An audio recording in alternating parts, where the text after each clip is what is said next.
आज ही में नो इप्पो। सिर्फ इस एनीमे के 40 एपिसोड देखने के बाद मेरे साथ कुछ ऐसा हुआ तुम सोच भी नहीं सकते। खैर जो भी हुआ वो तो मैं तुम्हें वीडियो के थोड़ा लास्ट पोर्शन में बताऊंगा या बीच बीच में बताऊंगा। अभी मैं तुम्हें इस एनीमे का थोड़ा सा रिव्यू दे दूं। तो चलो बिना किसी देरी के वीडियो को स्टार्ट करते हैं। एक लड़का जो कि नॉर्मल अपने स्कूल की लाइफ जी रहा है, वो अपनी मदर के साथ रहता है एंड उसके फादर इज नो मोर। वो अपनी मदर के साथ काम कराता है। तो उसी के स्कूल के कुछ सीनियर्स, क्योंकि वो जूनियर है तो इसलिए उस लड़के को बुली करते हैं। बट वो बुलीनेस उनकी इतनी बढ़ जाती है कि वो उस लड़के को मारने ही लग जाते हैं। बट एक बहुत तगड़ा बॉक्सर टाकामोरा वो वहाँ पे आता है एंड वो उस लड़के को बचा लेता है। अब तुम सब लोगों को यही लग रहा होगा कि टाकामोरा जो है वो इस स्टोरी का हीरो होने वाला है। नहीं भाई, इस स्टोरी का हीरो है वो लड़का जो पिट रहा था एंड उसी का नाम है इप्पो माकानाउची। टाकामोरा ने इप्पो को बचाया, इसलिए अब इप्पो की लाइफ यहाँ से चेंज होना स्टार्ट हो जाती है। ये समझ लो कि ये चीज उसके लाइफ का सबसे बढ़िया मूवमेंट है। सीनियर से इतना पिटने के बाद वो बेहोश होने लग जाता है, जिसके बाद टाकामोरा उसको अपनी जिम में ले जाता है जो कि बॉक्सर्स की जिम है, क्योंकि टाकामोरा एक बॉक्सर है। अब इप्पो होश में आ जाता है एंड जिसके बाद वो टाकामोरा को सबसे पहले थैंक यू बोलता है कि उसने उनको उन सीनियर से बचाया। जिसके बाद इप्पो रोना स्टार्ट कर देता है कि मतलब वो बहुत वीक है, वो समझ रहा है वो बहुत ज्यादा वीक है एंड वो कुछ भी नहीं कर सकता अपनी लाइफ में। अब टाकामोरा एक पंचिंग बैग के ऊपर, जिसके ऊपर बॉक्सर बॉक्सिंग करने की प्रैक्टिस करते हैं,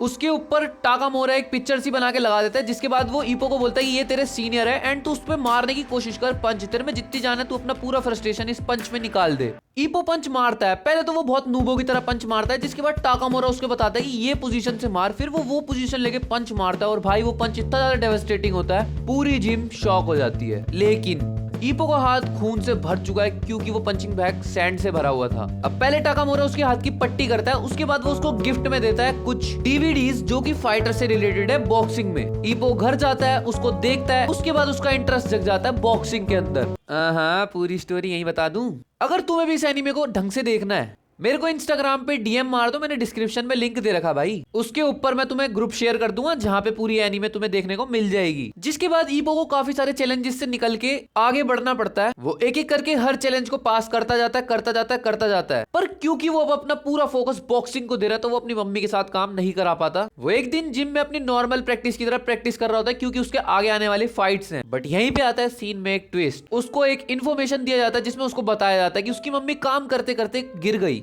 जब वो हॉस्पिटल में पहुंचता है, पहले तो वो बहुत रोता है कि उसने वो इतना ज्यादा सेल्फिश हो गया कि उसने अपनी मम्मी के काम में हेल्प नहीं कराई और वो अपने बॉक्सिंग के ड्रीम को देखे जा रहा है। जिसके बाद इप्पो डिसाइड करता है कि वो अब बॉक्सिंग भी करेगा, साथ के साथ अपनी मदर का बिजनेस भी संभालेगा और माँ को हॉस्पिटल में रहने देगा ताकि उसकी मदर रेस्ट कर सके। वो सुबह अपने जिम से रिलेटेड काम करता है, रात को मदर के जो बिजनेस का काम है वो करता है। बट फिर एक दिन ऐसा आता है वो दोनों कामों को मैनेज नहीं कर पाता। वो कहता है अगर उसकी मम्मी अब वापस ठीक होके वापस आ भी गई और उसने वापस से अपनी बॉक्सिंग को स्टार्ट कर भी दिया, लेकिन उसको कभी ना कभी छोड़ना ही पड़ेगा क्योंकि उसकी मदर दोबारा काम करेंगी, वो दोबारा थक जाएंगी, वो दोबारा हॉस्पिटलाइज्ड होंगी। सेम चीज बार बार रिपीट करना वो नहीं चाहता। तो वो अब बॉक्सिंग को छोड़ने का डिसाइड कर लेता है। बट कुछ ही दिन बाद उसका एक पुराना दोस्त उसके पास आता है, जिसके बाद वो उसको बताता है कि उसने अपना काम छोड़ दिया जो भी वो कर रहा था और वो चाहता है उसकी बिजनेस में हेल्प करना। तो इप्पो उससे पूछता है कि तेरे को क्या हो गया भाई, ऐसा तूने अपना काम क्यों छोड़ दिया और तू मेरे बिजनेस में हेल्प मेरी क्यों करना चाहता है। अब इप्पो का दोस्त उसे बताता है कि वो रियल में एक मांगा आर्टिस्ट बनना चाहता है और जो उसकी फर्स्ट स्टोरी होने वाली है वो माकानाउची के ऊपर होने वाली है, यानी कि इप्पो के ऊपर। सॉरी।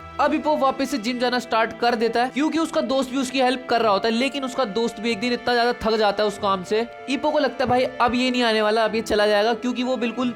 पर उसका दोस्त इप्पो को छुप छुप के देख रहा होता है और वो देखता है एक फाइटिंग स्पिरिट जो कि इप्पो के अंदर है। इप्पो इतना थक चुका है लेकिन फिर भी वो अपनी बॉक्सिंग की प्रैक्टिस कर रहा है। जिसके बाद इप्पो का दोस्त डिसाइड करता है कि वो स्टिल काम पे आएगा इप्पो के साथ जो भी हो जाए, क्योंकि उसका भी ड्रीम है कि वो मांगा आर्टिस्ट बने, तो उसे भी उसी की तरह डेडिकेट रहना पड़ेगा। इप्पो के दोस्त का क्या नाम है ये तो तुम मुझे कमेंट करके जरूर बताना जब तुम स्टोरी को देख लोगे। जैसा कि मैंने वीडियो की स्टार्टिंग में बोला था, सिर्फ इस एनीमे के 40 एपिसोड देखने के बाद ही मेरी लाइफ में चेंजेस आना स्टार्ट हो गए। कुछ ऐसे चेंजेस जो हर बंदा अपनी लाइफ में चाहता है कि वो अपने ड्रीम को लेकर इतना इंस्पायर्ड रहे कि उसे किसी मोटिवेशन की जरूरत ना पड़े। जैसे इप्पो भी अपनी लाइफ में कई बार गिरता है, फिर वो अपने आप को उठाता है खुद ही। सो ये चीज तुम लोगों को भी समझ लेनी चाहिए कि तुम जिस चीज को पाने की कोशिश कर रहे हो, मे बी स्टार्टिंग में वो तुम्हें एकदम से ना मिले। अब भाई अपनी एक्स के पास मत चले जाना, या फिर किसी गलत चीज के लिए इंस्पायर्ड नहीं कर रहा मैं। इट्स लाइक तुम कुछ लाइफ में बनना चाहते हो या फिर तुम अपने मदर फादर को खुश रखना चाहते हो, इसलिए बोल रहा हूँ कि तुम अपनी लाइफ में अपने गोल को हासिल कर सको। लड़कियों के लिए नहीं बोल रहा मैं ये कि लड़कियों को हासिल कर लो तुम।